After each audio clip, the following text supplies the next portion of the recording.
Assalamu alaikum, dear students. How are you? I hope you are fine. Today I will discuss your new topic, chapter 9. This is the Pythagoras theorem related exercise. You have already known Pythagoras in class 7, but I say something about Pythagoras. Pythagoras is a Greek philosopher. In 6th century BC, Pythagoras gave idea a theorem on right angle triangle. Later, this theorem name is Pythagoras theorem. আজ থেকে প্রায় 2600 years ago Pythagoras এইটার idea দিয়েছেন। এই আইডিয়াটা আজ অবধি একই রকম হয়ে রয়ে গেছে, এমনকি যতদিন পর্যন্ত পৃথিবী থাকবে ততদিন পর্যন্ত এই পিথাগোরাসের থিওরাম চলতেই থাকবে, এমনকি দৈনিক কোটি কোটি মানুষ তারকে স্মরণ করে এই পিথাগোরাস থিওরামের জন্য। তাহলে পিথাগোরাস থিওরাম যদি রাইট অ্যাঙ্গেল ট্রায়াঙ্গেলের উপরে বেসড করা, look at I have drawn a right angle triangle. You have already introduced with right angle triangle. This is the right angle triangle. Angle B is right angle. Angle B is right angle. And the opposite side of right angle is called hypotenuse. Look at this, AC is the hypotenuse and BC is the base and AB is the perpendicular. You can say that what will be the base or what will be the perpendicular? When we select theta, then theta opposite side will be perpendicular and theta adjacent side is base. Look at here, I have selected theta here, so BC is the base and AB is the perpendicular. শিক্ষার্থী বন্ধুরা, তোমরা অবশ্যই বুঝতে পেরেছো যে থিটাটা এখানে যদি select করছি তখন এটা হচ্ছে বেস, এটা হচ্ছে perpendicular. If we select here theta, then this will be base, this will be base আর দিস উইল বি পারপেন্ডিকুলার। তাহলে থিটার উপর নির্ভর করে আমরা বেস এবং পারপেন্ডিকুলারকে লিখতে পারবো। আর always hypotenuse is selected. Pythagoras এই রাইট অ্যাঙ্গেল ট্রায়াঙ্গেলের উপরে যে থিওরামটা এস্টাবলিশ করেছেন, এই থিওরামটা আমরা একটু আলোচনা করি। দেখো, in a right angle triangle the square drawn on the hypotenuse is equal to the sum of the square drawn on the other two sides. অর্থাৎ বলছে যে একটা রাইট অ্যাঙ্গেল ট্রায়াঙ্গেলের হাইপোটেনাসের উপরে যে স্কোয়ারটা আঁকা হবে তার এই ক্ষেত্রফলটা হবে অপর যে দুইটা সাইড থাকবে ওই দুইটা সাইডের ক্ষেত্রফলের সমষ্টির সমান। Look at, I have drawn a right angle triangle যে ABC. I have drawn a right angle triangle ABC and AC is B and BC equal to A and AB equal to C. Look at, Pythagoras যেই কথাটা বলছিল যে তার যে কোনো অর্থাৎ হাইপোটেনাসের উপরে যেই বর্গক্ষেত্রটা আঁকবে তার এরিয়া অপর দুইটা সাইডের এরিয়ার সমষ্টির সমান। এটা আমরা একটু সংখ্যার মাধ্যমে দেখি। লুক এট, যে এখানে আমরা একটা রাইট অ্যাঙ্গেল ট্রায়াঙ্গেল এঁকেছি। দেখো, লুক এট, এই যে right angle triangle, we can select the vertex point ABC। তো রাইট অ্যাঙ্গেল ট্রায়াঙ্গেল অনুযায়ী look at, AC is the hypotenuse. AC is the hypotenuse. We can put the value of AC equal to 5. আমরা যদি এখানে theta নেই কিংবা ওইখানে theta নেই, যে কোনো জায়গায় নিতে এখানে BC is the base, the value of BC equal to 4 and the perpendicular AB is equal to 3. তো পিথাগোরাসের রুল অনুযায়ী যে হাইপোটেনাসের উপরে যে স্কোয়ারটা আঁকা হবে তার এরিয়া আমরা আগে বের করে নিই। Look at, length of AC equal to 5।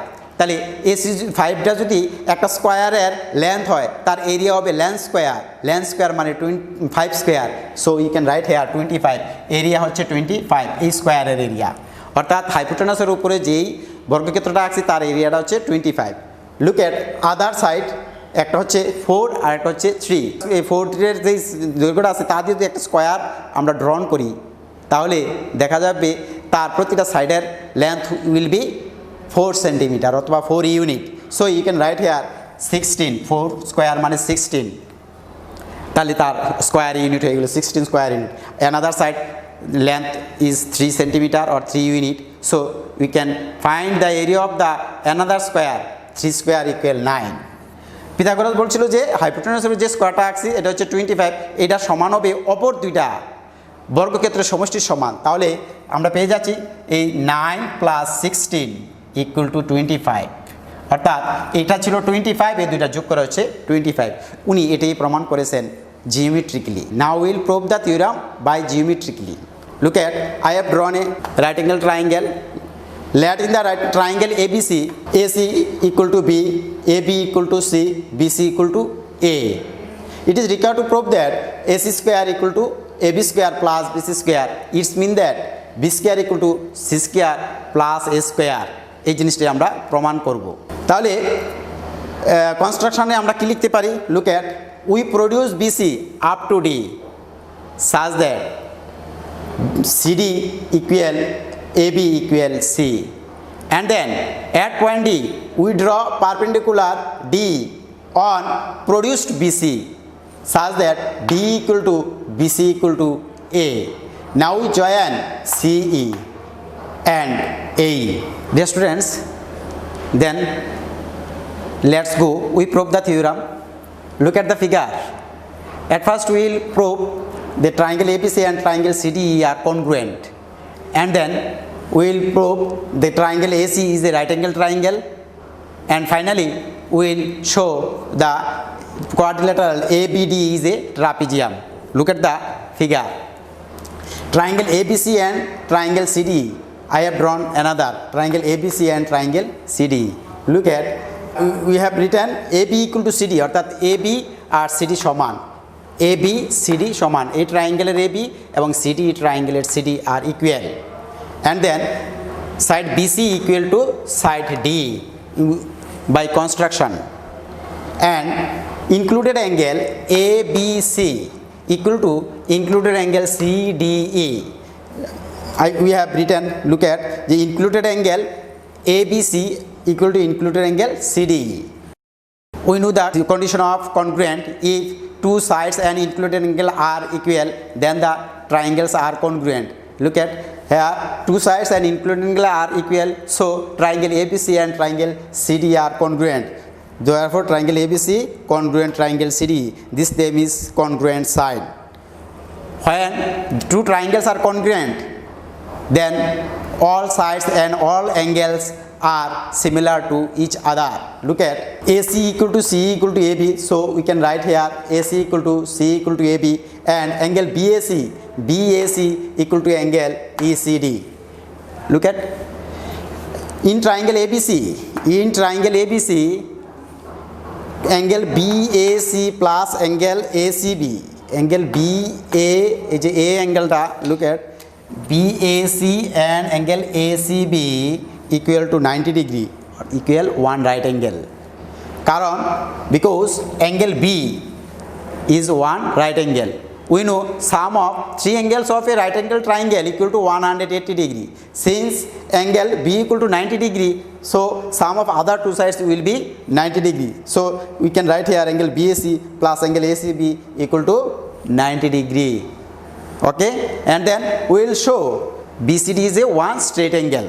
Look at, angle ACB and angle BAC equal to one right angle, or angle ECD plus angle ACB equal to one right angle. Instead of angle BAC we can write angle ECD, since angle BAC equal to angle ECD. Here angle BCD, this is the angle BCD. Angle BCD equal to one straight angle. One straight angle means two right angle. So we can write angle BCD in resolve, অর্থাৎ BCD কে আমরা তিনটা অংশে লিখতে পারি। Look at here, BCA অর্থাৎ ACB, here ACB plus angle ACE plus angle ACE plus angle ECD plus angle ECD, এই তিনটা অংশে আমরা বিভক্ত করে নিলাম। অর্থাৎ BCD কে আমরা তিনটা অংশে লিখতে পারি in three parts. We can write angle BCD, angle ACB plus angle ACE plus angle ACE plus angle ECD. Look at angle ACB and angle ECD. Angle ECD and angle ACB, we can write here one right angle. So you can write here one angle ACB plus angle ECD is equal to one right angle, and one right angle plus angle ECD plus angle ACE, plus angle ACE equal to right angle. and then you can write here angle ACE equal 1 right angle, because 1 right angle ke jodi 2 right angle theke subtract kore dao you can get 1 right angle. So ACE is equal to 1 right angle. Look at triangle ACE is a right angle triangle. আমরা বলেছিলাম যে এখন দ্বিতীয় স্টেপে আমরা triangle ACE যে এটাকে right angle প্রমাণ করলাম, তাহলে আমরা দেখিয়ে দিলাম যে triangle ACE is a right angle triangle. Here look at যে ABD is একটা কোয়াড্রিল্যাটারাল। তাহলে হ্যাঁ আমি এখানে ABDটা এঁকেছি। লুক এট এই যে ABD এই যে কোয়াড্রিল্যাটারালটা এটা একটা ট্রাপিজিয়াম আমরা প্রমাণ করব বলছিলাম যে ফাইনালি যে ABD is a trapezium. Look at here এই যে AB অ্যান্ড D তারা একই লাইনের উপরে পারপেন্ডিকুলার, অর্থাৎ এরকম দুইটি রেখা যদি অর্থাৎ দুইটি লাইন যদি একটা রেখার উপরে পারপেন্ডিকুলার হয় তাহলে ওই দুইটা line parallel. Here look at AB and D আর parallel, AB and D parallel line, তাহলে AB এবং D প্যারালাল লাইন। তাহলে এখানে যে তাহলে AE এটাতে সংযুক্ত হওয়াতে ABD যে একটা কোয়াড্রিল্যাটারাল হয়েছে, তাহলে এটা আমরা এখন বলতে পারি যে ABD is a trapezium, because we know the in a quadrilateral two opposite sides are parallel and unequal and other two sides are unequal and unparallel, then the quadrilateral is called trapezium. Dear students, since ABD is a trapezium, we know area of trapezium equal to half into height into sum of two parallel sides. In other way we can say that half into distance between two parallel sides and sum of two parallel sides, half into base into height. তো এখানে যে এখানে look at the figure যে আমরা যদি if we find the area of trapezium then we can prove the theorem. এখানে যে ট্রাপিজিয়ামের এরিয়াটা নির্ণয় করতে পারি আমরা সরাসরি ট্রাপিজিয়ামের ফর্মুলা দ্বারা নির্ণয় করতে পারি, and we can find the area of the trapezium with the area of the three triangles. Here look at ABC is a right angle triangle and CD is a right angle triangle and AC is a right angle triangle. We know area of right angle triangle equal to half into base into height. Look at, so you can write here area of the trapezium ABD equal to area of triangle ABC, area of triangle ABC, area of triangle CDE, area of triangle CDE plus area of triangle ACE. Here we can write the formula of the area of trapezium. So we can write half into distance between two parallel sides. Distance between two parallel sides. Here distance হচ্ছে BD. AB and D are parallel sides. তাদের মধ্যবর্তী যে ডিসটেন্সটা হচ্ছে BD.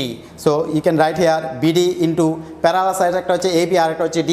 So you can write here AB plus D equal যে ABC ট্রায়াঙ্গেলের area এখানে তার height হচ্ছে C and BC হচ্ছে A. So you can write here half into A into C, and then the triangle CDE it this is the right angle triangle, so you can write here half into base হচ্ছে C and height A. So we can write half into C into A, and the area of the triangle ACE it is a right angle triangle, so we can write half into base into height. Here base and height তুমি যে কোনোটাকে নিতে পারবে half into B into B. Look at we can BD by BC plus CD, because BD equal to BC plus CD. BDটা BC এবং CD কি অংশে বিভক্ত করে আমরা লিখতে পারি, অর্থাৎ BC plus CD, আর AB মান ছিল AB ছিল C and D we can write here A. So you can write here half of AC plus half of AC, half plus half of B square, and then you can write here we can below the port of BC and CD half BC we can write A and CD we can write C, and then we can arrange it A plus C. You can take common half, so you can write half into AC plus AC plus B square, and then look at here we can divide by both sides by half. So you can write here A plus C, so A plus C whole square, and then AC plus AC 2AC plus B square. So you can apply the formula A plus B whole square, A square plus 2AC plus C square. So you can write here equal to AC plus B square. We can students look at, or A square plus 2AC plus C square minus 2AC equal B square. We can transform 2AC in left side. So here the 2AC is plus sign we can write here the minus sign, or 2ac and 2ac we can subtract. So you can write here a square plus c square equal to b square, or b square equal to c square plus a square. It means that ac square equal to ab square plus bc square. Finally, we have proved the theorem ac square equal to ab square plus bc square. Dear students, you will see it again and again. আমি মনে করি যে তোমাদের এটা ভালো লাগবে, বারবার দেখবে, আর পরবর্তী ক্লাসে তোমাদের সাথে দেখা হবে। খোদা হাফেজ।